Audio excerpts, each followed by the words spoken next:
him. I, whatever Father leads me to do, I do.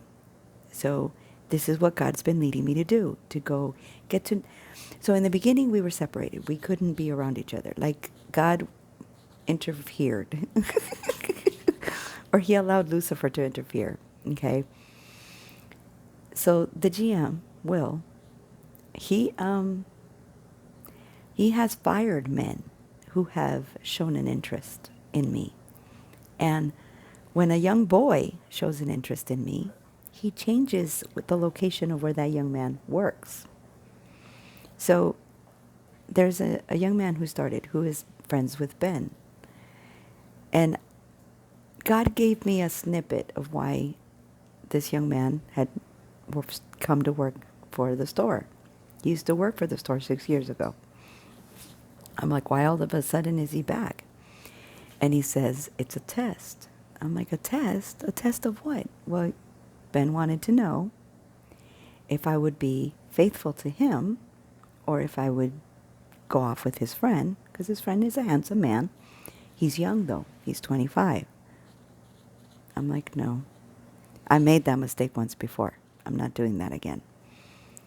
And I didn't sleep with that man back then, but I did date him for 2 weeks. And then I dated who then became my husband, and then we divorced. So I'm not doing that same mistake again of dating a friend. So I became friends with this young man, and the boss man saw it. But he left us alone because he wanted to see what was going on between us. That's what he does. He watches. He likes to watch. And it makes me creepy. It makes me cringe. And so me and Alejandro, because that's his name, Alexander, but his name is in Spanish, so I call him Alejandro. We became friends. And we joke, we have fun, we laugh. And Ben has watched us joke around and talk and hang out. And one day, Ben was in the back and I was talking to Ben, and Alex showed up and he was doing dough. So now he's been moved to the dough room. He's no longer on the kitchen side because the boss man noticed that this young man started to get feelings for me because he flirts with me. But I don't flirt back. Although he did catch me off guard. And as I was, the first time he said the word, I kind of like, huh? And he goes, don't men call you, haven't you ever been called that before? And I was like, not like that. So he called me beautiful. And I've been called beautiful. I've been called gorgeous. I've been called, they've commented on the beauty of me. But it's always with a sinister purpose. It's with lust. It's with want. And it makes me cringe. It makes me gross. So I don't accept the word. And the way that Alejandro said it, he's like, you're beautiful. It wasn't like he wanted anything more from me. It was a statement, a matter of fact. And it made me blush. And I was like, why would you say that? And he goes, because you are. And he goes, hasn't anyone ever told you you're beautiful? I said, yes, but not like that. Not wanting something from me. Not without any expectation of anything other than just admiring my beauty. I've never had that before. Oh, you're going to make me say this? Okay. So for Halloween, Ben and I were asking each other what we were going to be for Halloween. And Ben was like, well, I'm kind of thinking of this outfit or that outfit. And I'm like, okay. But he had mentioned that he was going to be a sexy delivery driver. And I was like, ooh, what does that look like? And he's like, pretty much saying what he was wearing right then. And I was like, ooh, I was hoping for a muscle shirt. And so he came in wearing an orange shirt, an orange work shirt. And so God led me to go to Petco the day before Halloween because I wasn't going to dress up. I was like, Father, this is not your holiday. This is something out of darkness. And he goes, excuse me? And I was like, it's not? He goes, this is my harvest. This is my day. Lucifer has nothing on this day. Because they use it to do their evil work doesn't make any difference to me. I was like, I'm sorry. And when Father gets upset, you'll feel it. And so he sent me to Petco to go get puppy pads because I was going to get paid on Tuesday and this was Thursday or Wednesday. And I was like, but I don't want to. So I bought a small bag of puppy pads. Obedience is key, guys. Obedience is key. So he had me go to the clearance site. He goes, look, there's clearance items for Halloween. And I'm like, okay. And he goes, buy that one. I'm like, no, I'm not wearing that. It was basically pajama looking. And because these are pajamas. And so it was stars and the moons and all that, but it was like a cat-like look. And no. I said, I'm not a cat. I'm not wearing that. And so he goes, okay, then be a skeleton. And I was like, this is what I said to God. So you want me to be a vessel walking like I'm dead? A walking skeleton? And he goes, yeah, I want you to show them what they look like. I want them to see what I see. They're filth. They're disgusting. Yes, Father. So I bought the skeleton costume. That skeleton costume, had I bought it the day before, would have been $25. Because I bought it the day before Halloween, it cost me $7. Perfect completion. I don't box my father in. My father wanted me to walk around like a skeleton. A living skeleton. The living dead. He wanted me to parade around all of them, showing them what they look like to him. Walking skeletons, buried dead in their bodies. That's why I always follow what Father says, because there's always a purpose. There's always a reason for the things that he does. That day, Halloween, was the worst witchcraft.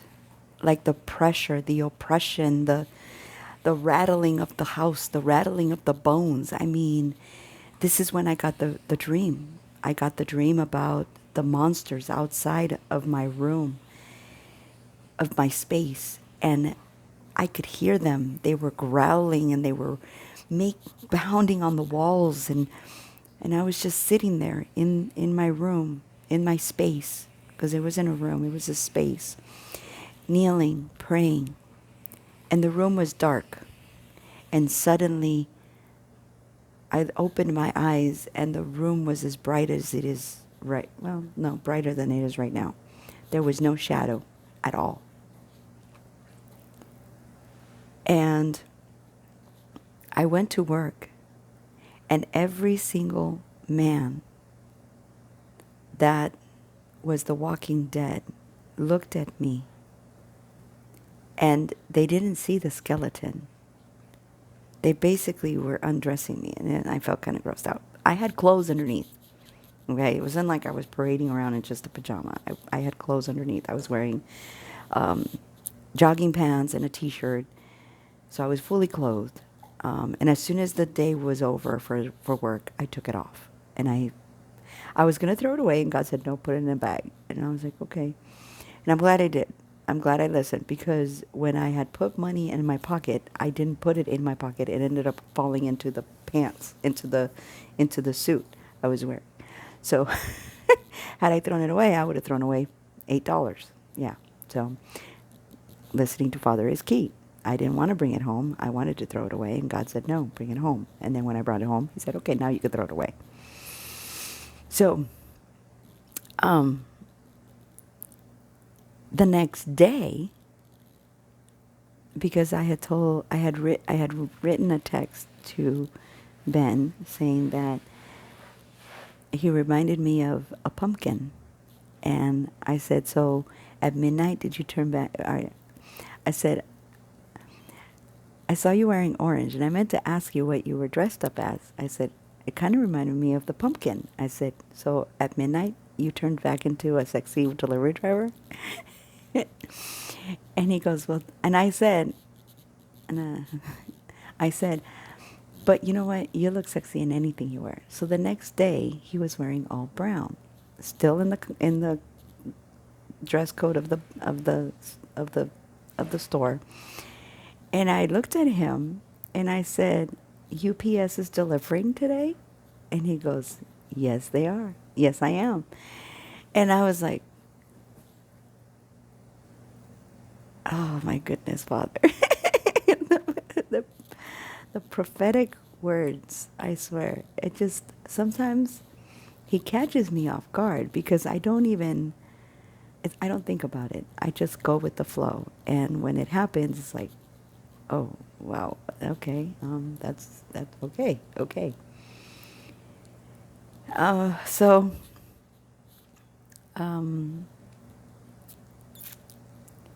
since then, God has been leading me, because Ben has been having a struggle getting up early in the morning to get to work on time. So God has been leading me to send him text messages every day to wake him up, so that he can start his day and he's on time to work. And when I did this, I was doing ranch, and this was a little bit later in the morning, on Wednesday, the first day that he made it to work on time, because I woke him up, because he has a different time for my texts. So when it rings, he looks at what I wrote. I follow God. If God tells me to text him every day, I text him every day. If God tells me to share with him what I'm doing, I share with him what I'm doing. I follow what God tells me. I don't step outside of the line. And so we're standing there. I'm making ranch, or putting ranch into these little cups. And he's standing there staring at me, and I look up at him, and our boss is standing between us, looking at his phone. He's not paying attention to what's in the interaction that's happening between us. We're not saying anything. Our eyes are saying everything for us. In his eyes was a grateful look, and I knew he was telling me, "Thank you. Thank you for waking me up." And I had a smile on my face, and I just nodded in acceptance of his thank you, and telling him, "You're welcome." And so that weekend, on Friday, I got my check. I got my check early. I wasn't supposed to get my check until Tuesday, but I got my check early. So God sent me out on Saturday to go have fun and enjoy myself. And so I went to go have lunch, and then God's like, "Wait, look, you've wanted to try this sushi place since forever, so let's go." And I was like, "But I just ate." And he goes, "There's always room for more food." I was like, because he only has me eating once a day. So, oh, it's been yeah. I mean, I don't know if you can tell, but I've lost quite a bit of weight. If yeah, it's God. It's not me. I'm not doing anything other than following his orders. So I went to this place and I ordered. He had me order quite a bit. I ordered one, two, three, four things of sushi, four different plates of sushi. And I ate my fill, and I was like, Father, I can't eat another bite. If I eat another bite, I'm gonna hurt. And he goes, okay. And he says, get 2 boxes, one for you and one for Ben. And I'm like, okay. So I put some of the sushi rolls, because Ben likes sushi too. So I put some of the sushi rolls in a box for him, and I put some in the box for me. And I left some. I split the sauces between the both of us, and I asked the waiter to bring me additional soy sauce with wasabi. So I put them all together, and I gave him his portion. I kept it in the bag, and then so this is how strategic God is, okay? So I was supposed to bring it in on Monday because I texted him letting him know that I would be bringing it in on Sunday, so that he would be ready for it on Monday. I forgot it. I was in a hurry to get out of here because I was late. I was running behind and I needed to catch the bus. And so in my hurry, I forgot about the sushi. And I get to the bus stop and I'm like, I forgot the sushi. Darn it. So I get to work and now I have to tell him that I forgot the sushi. And so as soon as he came in, I'm like, I'm so sorry. I forgot the sushi at home. I said, it's in the refrigerator where I left it. I said, I will bring it tomorrow. So the next day, I bring the sushi.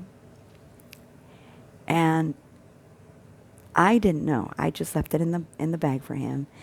And so I let him know. I said, hey, the sushi's in the bag. It's in here. Our boss was there on Tuesday. So I wanted to do it on Monday so the boss wouldn't see it. And he wouldn't know that I brought him food.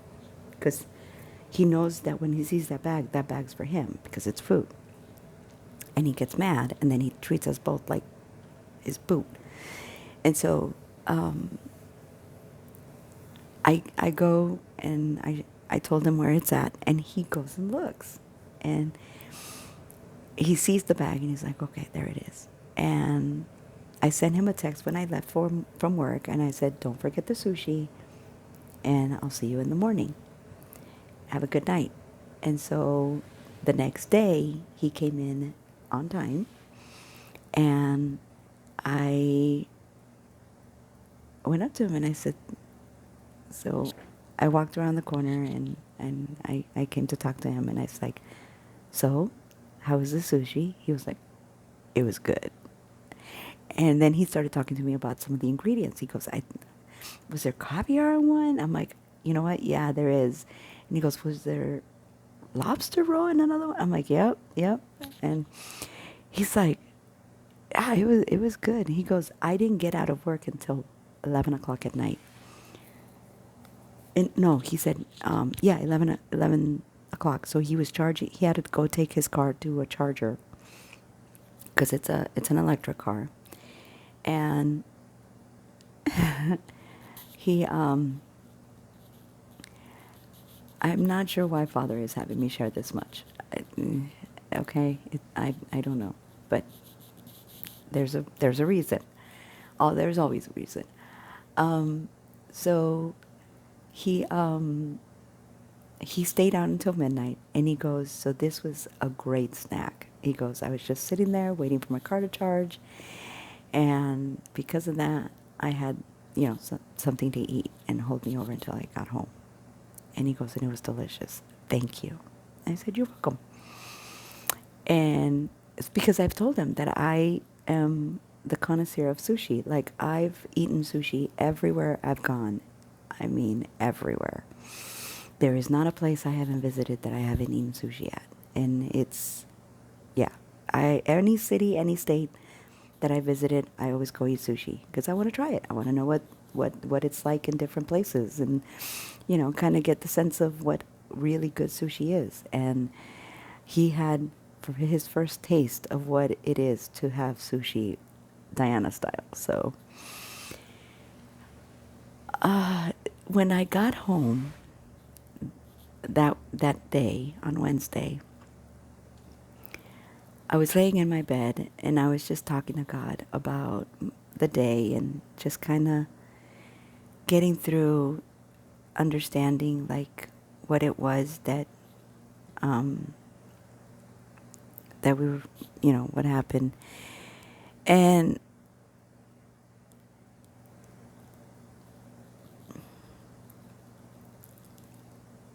God suddenly made me realize that I love this man like I've never loved anyone else. And I'm like, how is that possible? Like when I was married, I cared about the man. I loved him, I thought, but not like this. It's different. I love him in a way that I want to ensure that he stays on God's path. I'm praying over him. I talk to him about God. In fact, he read a book called The Midnight Library about a young girl who is suicidal and she ends up in purgatory. But he didn't know the word for purgatory. He's like, she wasn't in heaven and she wasn't in hell. It, it, she didn't know where she was. And I'm like, purgatory? And he goes, yeah, purgatory. And he says, and then she starts, the librarian tells her that each one of these books is her life. And it's a depending on her choice, that book could have been what her life looked like. And I realized what God was showing him in that moment through that book, that because of the choices he had made, his life ended it in a way that didn't make him happy, didn't make him whole. But if he chooses this book, then it will be a different story, completely different from anything he's ever been through in his life. It will be a completely new chapter, a completely new book, different from anything he's ever been through. The same that God is telling us, new wineskins, And God is now making me bring this book back into play. So, invoking the blood in this book, it's not for the faint of heart. If you are religious, if you are believing God is not a certain way, then I would not suggest reading the book, because you're going to be repugnant. You're going to be, you're going to feel like you're doing something wrong. And God doesn't want you to feel like you're doing something wrong. But if you allow God to speak through you, speak through the words that you're reading, not the story itself, not the writer, but God. And this story is about an orphan girl who thinks she came from one bloodline. But as she's going through the discovery of her desires and her beliefs and her innermost kept secrets, she's finding out that she's not what she thought she was. And it's allowing her to come into her full power, the full power of her being. And this happens when she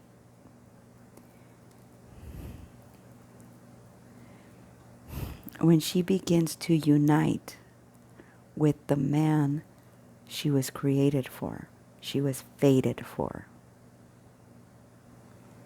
He is bringing out the power within her. And now she is fulfilling her true destiny.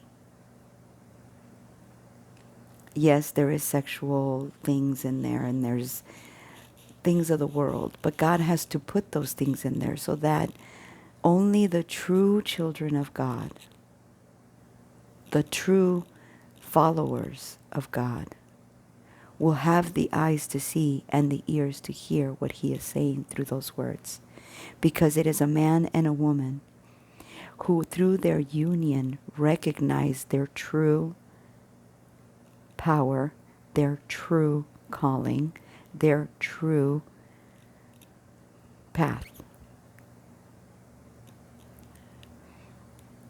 Father speaks through the vessels that will listen to his voice, and he allows them to use the world's words in order to bring forth his word, his vision, his ideology, so that when his children read the words that are in those pages, they understand at a level that no one else can.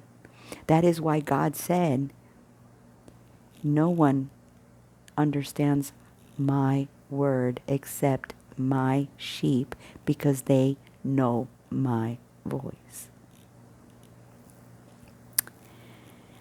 Oh my goodness. So he has been leading me periodically over these last 40 days. And I didn't even realize I was going through 40 days. But Diani Neves did a post last year about coming out of the wilderness and your last 40 days. And she said, follow what God is leading you to do. He only has me eating once a day. And I hadn't even noticed that I was only eating once a day until recently. I'm like, wait, I'm only eating once a day. I'm like, what? Okay. And all of a sudden I'm dropping weight again. Like I'm not doing anything. And Ben is so cute because when I told him, I said, look, Ben, I'm losing weight and I'm not even doing anything. And he goes, you know what? I was just wondering that the other day. Like, what are you doing to lose the weight? And I'm like, nothing. I'm just taking the bus. I'm walking to work, taking the bus. I'm walking home, taking the bus. And he goes, and I said, I did sign up for the gym, but I said, I haven't been able to go because my schedule has been erratic and God hasn't let me to go to the gym. He just has me paying for the gym. I'm like, can I stop paying for the gym? It turns out I had to pay for the gym, and I had to tell my husband that I was paying for the gym so that he would be inclined to go to the gym, because he needed to do what God was telling him to do, but he wouldn't have that inclination unless he thought that I was working out. But I'm still losing the weight. But I'm being obedient. Oh my goodness, Father. Anyway, so he's been like on it. He's working out, and I've been seeing the changes in his body, and I'm like, whoa. And I'm trying not, because I'm like, Father, please don't let my flesh get into this, because I'm just, I don't want to fail you. I don't want to. But he said he's doing a different thing. Like, he's using me in a way that I've never thought that God would use me. Like, I'm going, if people knew you were using me this way, they'd think I was being a harlot, that I was being led by my flesh. And he's like, really? Are you being led by your flesh? And he goes, have you ever tried to touch him? No. And he goes, have you ever tried to flirt with him like you see other girls flirt with him? No. And he goes, it's not your flesh. It's me. I'm leading you. I'm like, okay. And so I lend myself over. I give myself over to God to do as he wishes. Because it's not my flesh. It's not my doing. It's God leading me to do what he wants me to do. And part of the 40 days was not posting on YouTube, because that was a test for all of you. Because how you saw me, how you thought of me in the times that I was not on YouTube, was how he knew your hearts were. You don't have to tell me. You don't have to share it with me. Like I said, I don't need to know. God does. That's all I care about. As long as he is able to bring you home and he is able to take the glory for the life that you have lived, I don't need anything else. Because I know my Father takes care of me. He loves me. He cradles me. He cherishes me. He gives me the love that I've always wanted, that I've always needed. I don't want for anything because I have him. He is everything I've ever dreamed of. In a partner, in a husband, in a father, in a lover. He cares about not just my body, but he cares about my soul. He cares about my heart. Am I talking about my husband or am I talking about God? They're both. My husband is not my God. My God is my God. But my God is my husband.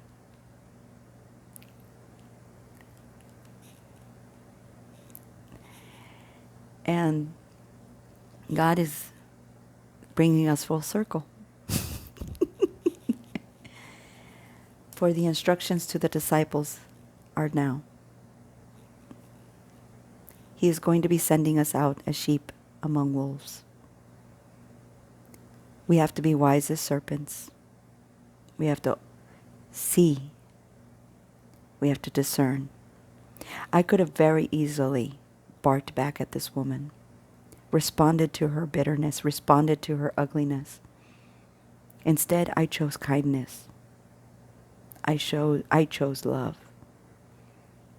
And it's ripping her apart inside because she can't make me feel like I'm doing something wrong to her. I said, I'm not hurting you. I'm not denying you.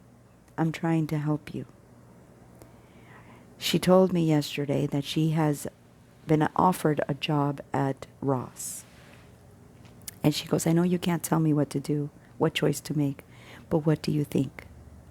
And I said, you have to make the best choice for yourself. I said, this job isn't going to change. This job is not going to get easier. You're going to have to multitask. You're going to have to do everything at the same time. That's part of the job. She goes, well, I can do it. I said, yes, but you become angry. You become irritable. And she goes, I know. She goes, I try to mitigate it. I said, I understand that. But the job isn't going to change.